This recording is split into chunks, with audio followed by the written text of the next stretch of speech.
Hi there, this is a quick demo on how to do a process control based on a factory setup that is simulated, so it's considered a mock-up.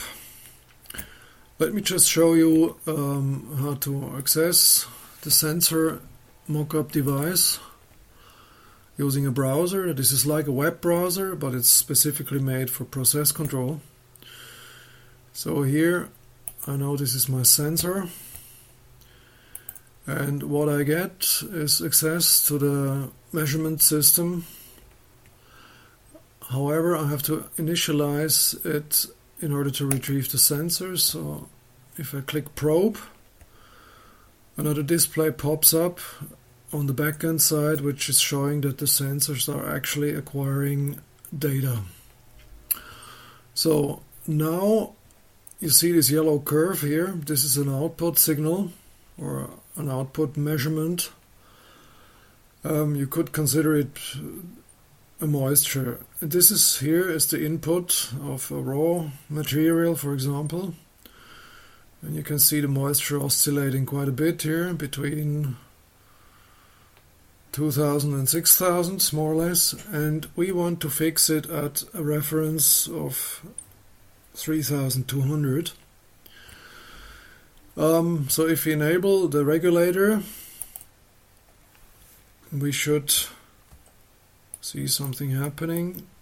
Unfortunately, that just jumped. I'm going to put it always on top so I can play with the parameters here. As you saw, there is some trend display here, but it's updated a little slower, so I'm going to use the monitor display here. So as you could see in the meantime, when I enabled this flag, the process regulating started, so it kind of remains stable at this value. However, it's still oscillating a bit, so let's look into that a bit to more detail. Now I got better resolution on the oscillations. So now I can tweak the parameters of the regulator, which are here.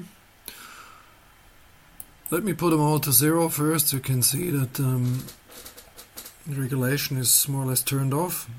Now I'm going to start tweaking on the Ki value and the integration time. And I can see it getting more stable. However, it's not optimum. Now, if I crank it up a bit more, it starts oscillating. So I have to stop like here and try tweaking the other parameters and see if it gets any better.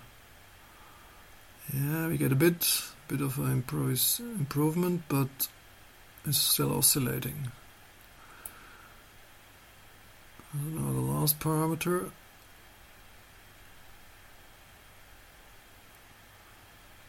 Which is reacting to sudden changes. So yeah, this is we can't get any better than that.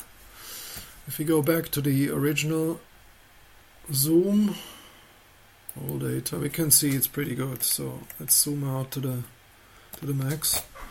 You can see here the oscillations of the raw intake. This is a kind of filtered signal from this measurement.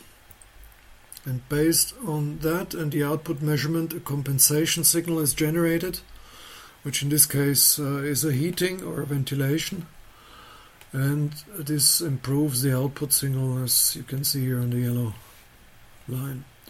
So if we turn that off again to be on top, we can look at the long-term trend curve, and this is seconds, by the way. So the entire simulation is actually running way faster than the real world. It's about 120 times, I would say. But it doesn't keep the entire latencies of the system into account. So that's a parameter that has to be determined later. But generally it works like that. Thanks for watching and see you next time.